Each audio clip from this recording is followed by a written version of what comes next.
అప్పుల బాధలు వెంటాడుతున్నాయా? అయితే 6 జేవిఆర్ వారి జాతిరత్నాలు ధరించండి. మొన్నటి వరకు భానుడు బగబగమన్నాడు. బయట అడుగు పెట్టాలంటేనే ప్రజలందరూ కూడా భయపడిపోయారు. ఉక్కపోతతో ఉక్కిరిబిక్కిరైపోయారు. కానీ ఇప్పుడు సీన్ పూర్తిగా మారబోతోంది. బంగాళాఖాతంలో ఏర్పడిన అల్పపీడనం కారణంగా తెలుగు రాష్ట్రాలకు మళ్లీ వర్షాలు రాబోతున్నాయని వాతావరణ శాఖ ప్రకటించింది. కొన్ని ప్రాంతాల్లో ఉరుములు, మెరుపులు, ఈదురు గాలులతో కూడిన వర్షాలు పడే అవకాశం ఉందని హెచ్చరికలు జారీ చేస్తోంది. మరి ఎక్కడెక్కడ వర్షాలు కురవనున్నాయి, ఏ జిల్లాలకు అలర్ట్ జారీ చేశారు అనే డీటెయిల్స్ అయితే మనం ఈ వీడియోలో పూర్తిగా తెలుసుకుందాం. ప్రస్తుతం ఉత్తర ఒడిశా, పశ్చిమ బెంగాల్ తీరానికి ఆనుకుని బంగాళాఖాతంలో ఒక అల్పపీడనం అయితే ఏర్పడింది.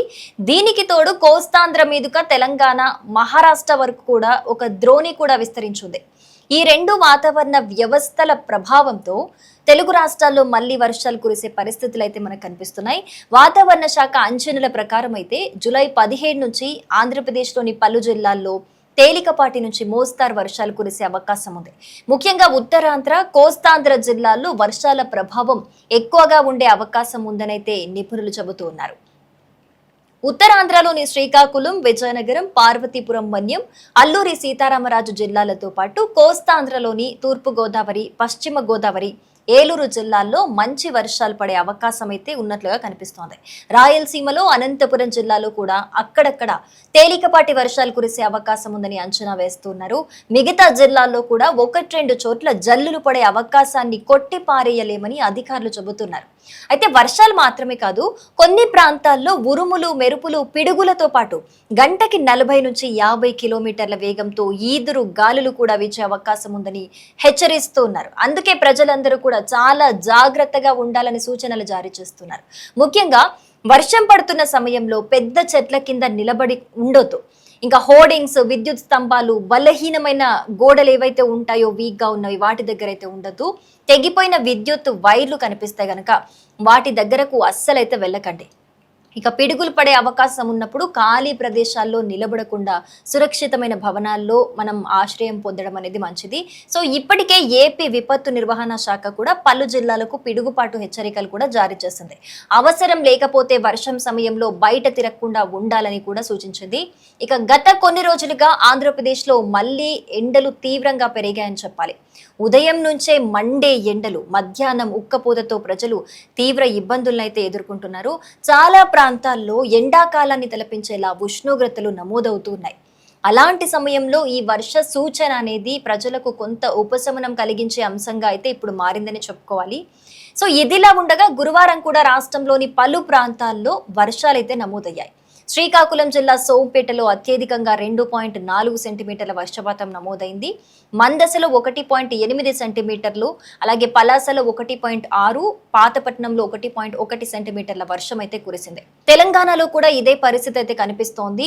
తెలంగాణలో కూడా కొన్ని జిల్లాలకు రెయిన్ అలర్ట్ జారీ చేసినట్లుగా తెలుస్తోంది. సో గురువారం సాయంత్రం అనేక జిల్లాల్లో వర్షాలు కురవగా శుక్రవారం ఉదయం హైదరాబాద్ లోని పలు ప్రాంతాల్లో అక్కడక్కడ వర్షం పడింది. సో మొన్నటి వరకు తెలంగాణలో కూడా భానుడు తన ప్రతాపాన్ని అయితే చూపించాడు. కానీ ఇప్పుడు అల్పపీడన ప్రభావంతో ఉష్ణోగ్రతలు క్రమంగా తగ్గే అవకాశం ఉందనైతే వాతావరణ శాఖ చెబుతూ ఉంది. మొత్తానికి మండిపోతున్న ఎండల నుంచి తెలుగు రాష్ట్రాల ప్రజలకు ఈ అల్పపీడనం కొంత ఊరటి ఇవ్వబోతుందని చెప్పుకోవచ్చు. అయితే వర్షాలు ఆనందాన్ని ఇస్తాయి, కానీ ఈ ఉరుములు, పిడుగులు, ఈదురుగాలుల రూపంలో ప్రమాదాన్ని కూడా వర్షాలు తీసుకొచ్చే అవకాశం ఉన్నందున వర్షాలు పడుతున్నప్పుడు ఎవరు కూడా బయటికి రాకూడదు. ఏదైనా అవసరం ఉంటే తప్పితే బయటికి రాకూడదని కూడా అధికారులు సూచనలు జారీ చేస్తున్న పరిస్థితి అయితే మనకు కనిపిస్తోంది. ఎందుకనంటే మనం లాస్ట్ ఇయర్ వర్షాలు పడ్డప్పుడు చూసాము పరిస్థితి ఎంత ఘోరంగా ఉంది. ఇప్పటికే ఈ ఏదైతే జులై మాసం ఉందో, లాస్ట్ ఇయర్ జులై మాసంలో తీవ్రంగా వర్షాలు పడ్డాయి. అప్పటికే చాలా పరిస్థితి అంటే రోడ్లు కంప్లీట్గా ట్రాఫిక్ జామ్ అయిపోయి రోడ్లు నిండుకోవడం కావచ్చు, దిగువ ప్రాంతాల్లో ఇళ్లలోకి నీళ్లు వెళ్ళిపోయి అక్కడ వాహనాలన్నీ కూడా తేలుతూ కనిపించడం కావచ్చు, చాలా మంది మ్యాన్ హోల్స్ ఓపెన్ ఉండి అవి చూసుకోక వాటిలో పడిపోయి గాయాలవ్వటం కావచ్చు. కొంతమంది అయితే కొన్ని ఘటనలు కూడా చూసాము, మ్యాన్ హోల్స్ ఓపెన్ ఉండి ఆ వరద తీవ్రతలో కొట్టుకుపోయి చనిపోయిన ఘటనలు కూడా మనం చూడడం జరిగింది. సో ఇదేదో భయపెట్టడానికి చెప్తున్నది కాదు. భారీగా కుంభవృష్టి వర్షాలు అల్పపీడన ప్రభావంతో కురుస్తున్నాయి అని హెచ్చరికలు వస్తే గనక వర్షం ఎప్పుడైతే పడుతుందో ఆ సమయంలో బయటికి వెళ్లకుండా ఉండటం అనేది చాలా మంచి విషయం.